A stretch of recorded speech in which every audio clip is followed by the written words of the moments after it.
Back up.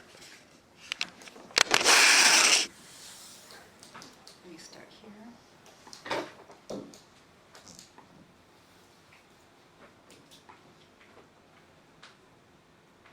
So just, you are being recorded, just a reminder. Okay. Let's get this. Show on the road. That's not working. Oh, sorry. Always something, right?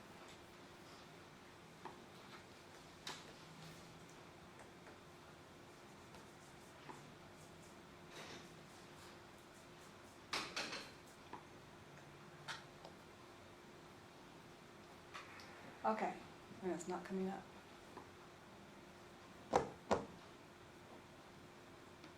Any ideas how to get what's on my computer up there? Is that slideshow that you're up there? Uh-huh, Windows P? I did that. That's on your computer? No, I am on the second slide on my computer. Resume slide, let me try that. Hit Windows P again. Oh, there we go. Okay. You guys just gotta stand up and threaten it and then it works. Okay, this is Kelly Lot Rezone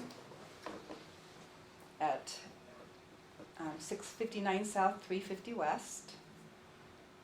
So the parents own both lots, the lot that's up for rezone and the lot to the south. They want to rezone the lot to the north so that two of their children can build a home. This shows the proposed preliminary and final plats. They're going from an R8 zone to an R6 zone with a deep lot. This is what it looks like now. Any questions on that? That's basically it. They're just splitting the one lot into two lots with them being deep What's lots. the size of the lots? Zoom in on that. Maybe. Let's see.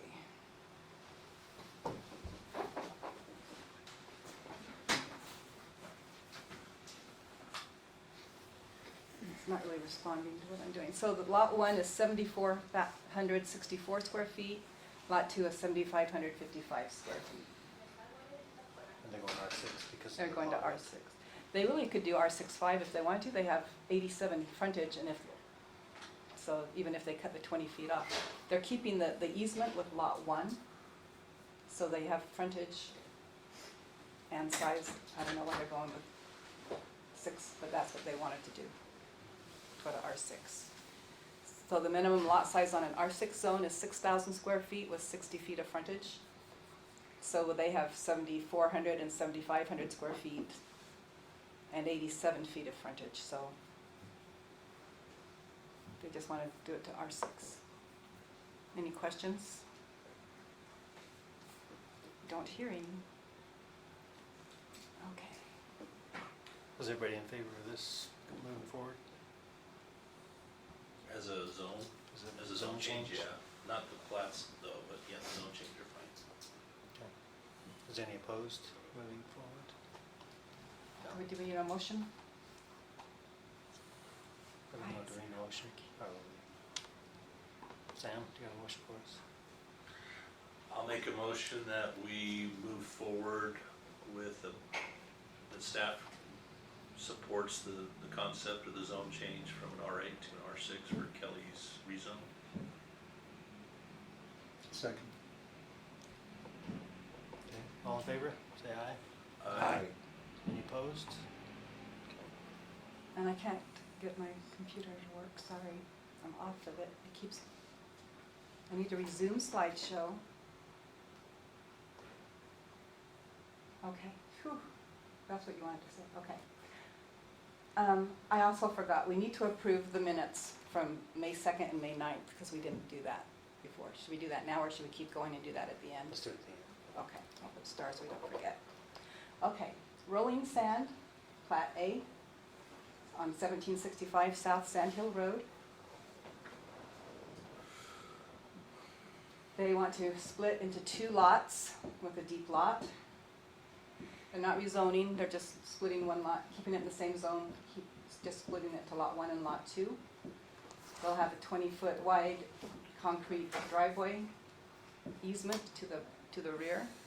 So we're adding lot 3 because they're taking some of the property. The property lines are a mess down there, and that's just cleaning up some of the property lines between those two lots. So Dave Lund wanted to include lot 3 in Lot this. 3 is being included because that outside boundary for that subdivision is being adjusted. So because of that, we need to include them into this subdivision plat. And they're okay with that, obviously. Yeah. Okay. They'll have to sign the plat, so they have to be. There's plenty size-wise down this year. No. It's an R8 zone, we have 13,000 square feet on the lot sizes. This is what the proposed plat would look like. Utilities. And this is what it looks like now. Any questions for me on this? Does this make sense? Any comments? We have a motion for this one?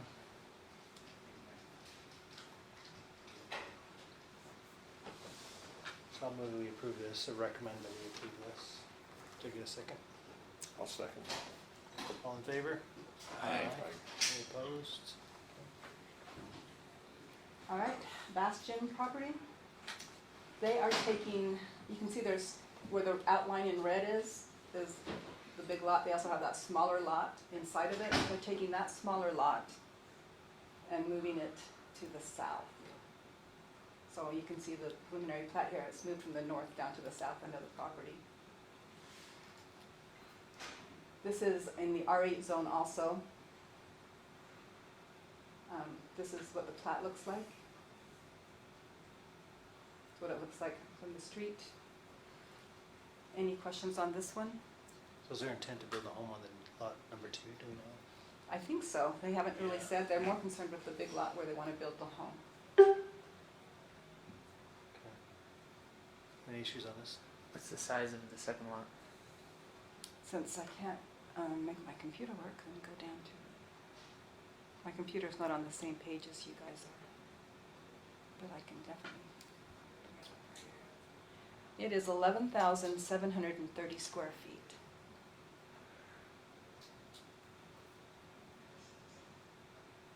Is that R8? R8, and the lot size minimum in R8 is 8,000 square feet. Do you know the frontage of that smaller lot? Looks like 136 feet, 136.3. Any concerns with this one? Anybody want to make a motion? I'll make a motion. What's my language? Make a motion to move the lot? The staff You could read recommends that. approval. Just to approve Oh. the preliminary plat. Motion to approve the preliminary plat of Bastian residence located generally 172 west, 1800 south in the R8 zone. I'll second. Okay. Those in favor say aye. Aye. Any opposed? Nice job, jeez. All right, Right.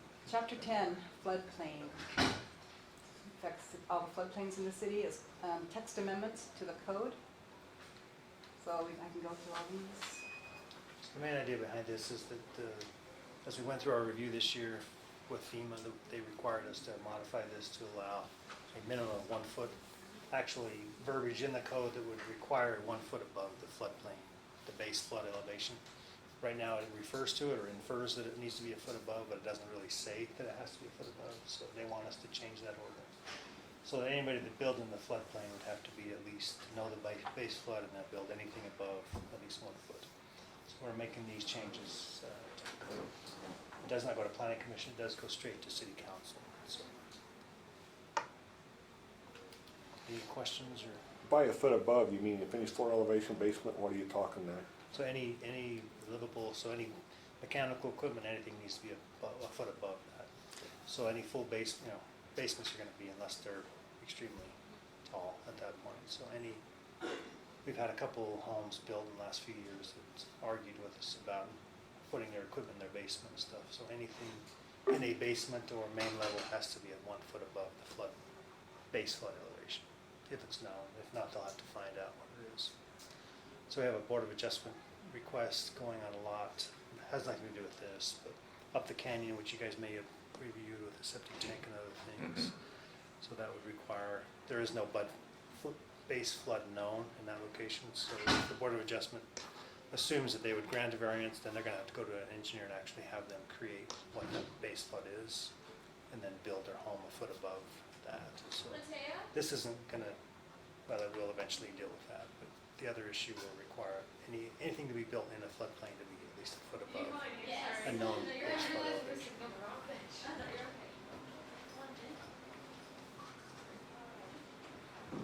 Actually, need to leave the door open. Hmm? We need to leave it open. Oh, we do? Open. Okay, I was thinking it'd interfere with the recording. There's a, because it's public. So any other questions on this? If not, I would move that we, as a development review committee, recommend that the council approve this as proposed. I would second that. All in favor? Aye. Any opposed? Okay. All right, the last one is the Economic Development Strategic Plan. This will be going to both Planning Commission and City Council. Affects the city. I didn't really know what to put on this, so this is the introduction. This is everything that's affected. And I don't know if Ryan has anything to add for this, or? Yeah, I said I'd cover for Kathy, she had another meeting, but it's basically just a guideline that the city's gone through an RFP process, hired a consultant, working with a consultant.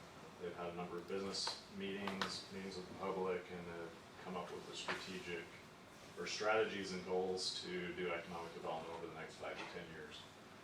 And this is the outline that will guide and direct Kathy and Nate as they do economic development for the city.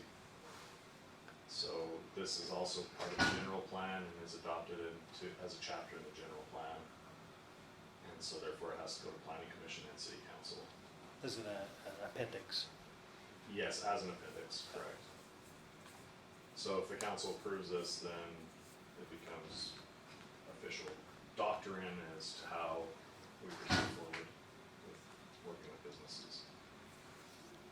So that's why it's here and how it impacts planning or land use is because it's part of the general plan.